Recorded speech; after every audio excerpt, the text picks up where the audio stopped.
Hi, welcome to the Travel and Expense Spend Analytics Tool briefing session. I will take you through the tool today and how to access the tool, use the tool, and what's contained in this tool. So starting from the staff intranet, you can get to any of the IAP Insights modules by scrolling down and selecting IAP Insights from the system logins. So if we click on IAP Insights, and then you will need to log in with your UniKey and password.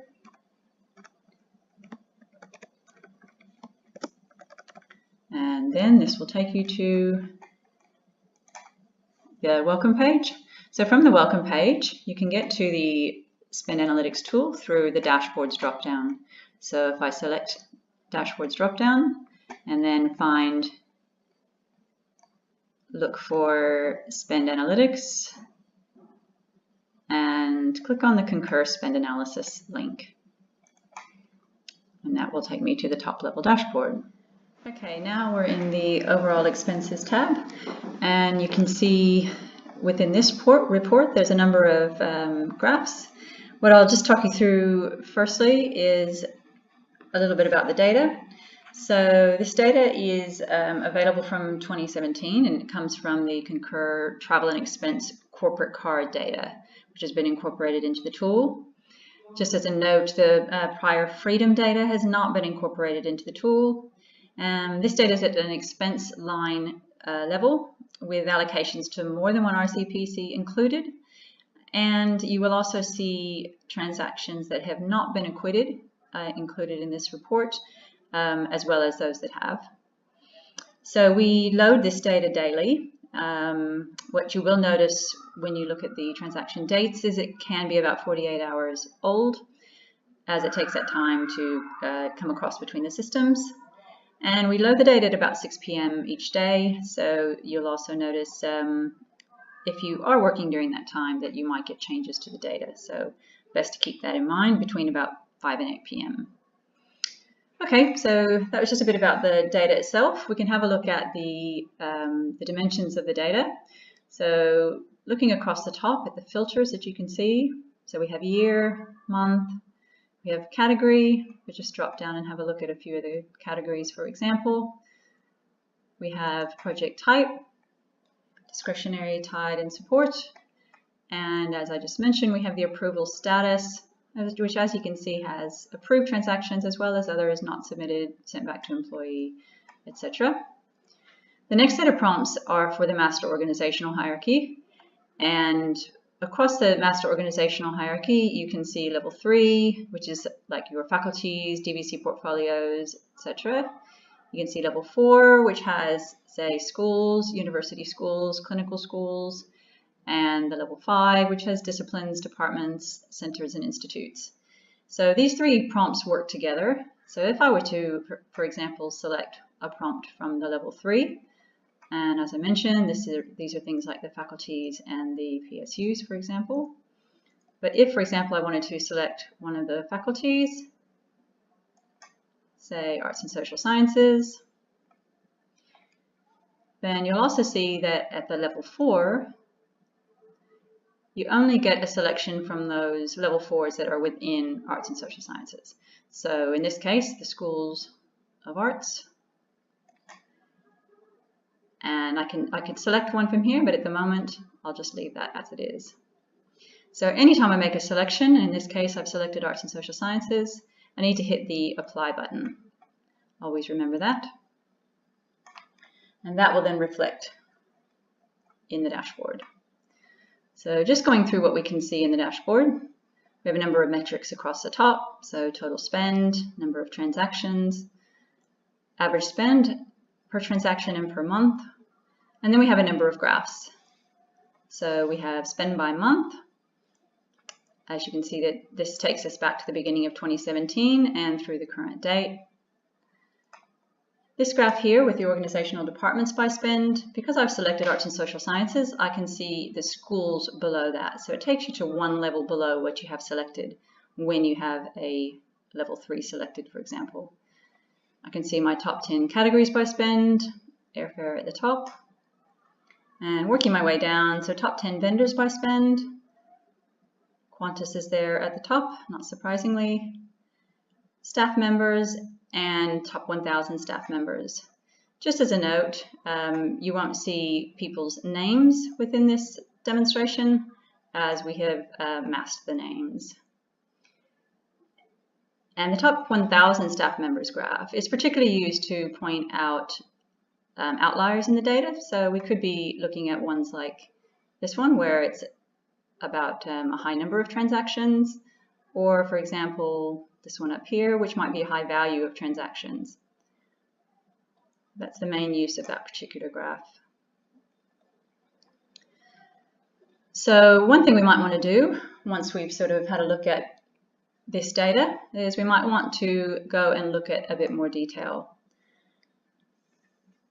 So for example, if I want to focus on April 2018 data, I can click on that bar and have a look at a breakdown. Now I might want to look at level 3, level 4, or level 5, but as I'm focused on a level 3 at this point, I'll select the level 3 department summary, and that will take me to another level of detail. So the department summary report shows me a breakdown at the next level down. So again, as I'm filtered on arts and social sciences, that's carried through from the previous report. And I've also carried through the month, which is where I clicked on the graph. So as you can see on the left-hand side, we have arts and social sciences by category. We scroll down, we can see a total for that selection. And on the right-hand side, we have a further breakdown, and you can see all the employees listed within arts and social sciences. So another thing that we can have a look at on this screen, we've now added a vendor prompt. So we can filter to vendors on this screen if we wanted to focus down on a particular set of vendors or a particular vendor. So having a look at the highlighted items, so when I run my mouse over these items, you can see that they're hyperlinked, and I could make a selection from one of these and drill down further. I also have a couple of hyperlinked items here. So for example, I'm looking at arts and social sciences, but I might want to have a look at the level 4 summary, still focused on arts and social sciences. So I click on level 4 department summary, and I've now jumped to that report. So this one then shows me, again, still focused on arts, but I also get a subtotal and a breakdown of each of the schools within arts. And then on the right-hand side, I can focus on one particular school, and I can get a drop-down of the other schools within arts. So just the next thing I'd like to do is take it to another level of detail. So for example, I might be interested in the airfares within Arts and Social Sciences Administration. So by selecting airfare and choosing the data exploration view, I can then go down to the next level of detail. So this one, the data exploration view, takes us down to the transaction level detail for each of these transactions. And I've carried through, again, the filters from the previous screen. So for example, I clicked on airfare to drill down to this level. And also, because of where I clicked, I also filtered myself down to Arts and Social Sciences Administration. So those prompts have carried through. And in this case, I'm only seeing 3 transactions down at this level because of the limits that I've set. Now, I might be interested, instead of just looking at Arts and Social Sciences Administration, I might want to open up that filter and go back to looking at all column values within Arts and Social Sciences. And again, I have to remember to click the Apply button to make my changes take effect. So now we have a few more transactions to have a look at, and I might also be interested in looking at a bit more information about these transactions than what I have available on the screen. So if, for example, I'm interested in looking at the transaction ID for each of these transactions. I can right-click on the column heading. In this case, I'm going to right-click on the transaction date column heading. And then I get a selection of options. So I'm going to have a look at the include column. And then from there, I'm going to include the transaction ID. So what that will do, it will add that column in. And as you can see, it's added that column in just to the right of where I clicked. So transaction date and transaction ID. Other things I might be interested in doing on this data exploration view level, I might want to sort. So for example, the transaction date, I could choose to sort that descending. I can sort that ascending using these arrows. I could also choose within this menu to look at sorting columns. Again, sorting ascending, descending. I could also add a sort. If I already have sorts set on this report, I can add additional sorts. That can be quite useful. Another function to show is the ability to exclude a column. So I previously included the transaction ID column. I could exclude any column, but I might just use that one as an example. And then I can choose the exclude column option. And that allows me just to take that column away. So some additional functionality within this level. If I'd like to add a subtotal, for example, and I think I'm going to just use the level 4 name MOH to add my subtotal. So again, I can come over to that column, right click on that heading, and I get that same menu options. So if I want to show a subtotal after the values, so as you can see, it's added a subtotal. So we've got a subtotal of the posted amount after each of the level 4s. It's not terribly useful in this particular view, given how we have the columns ordered. So to make it a bit more meaningful, I'm going to move the employee name column. So I can go to employee name, just use my left mouse this time. I'm going to click on that, and I can move this column within the level 4, and that enables me to change the grouping. So now it's a bit more meaningful to have a subtotal for each of the schools.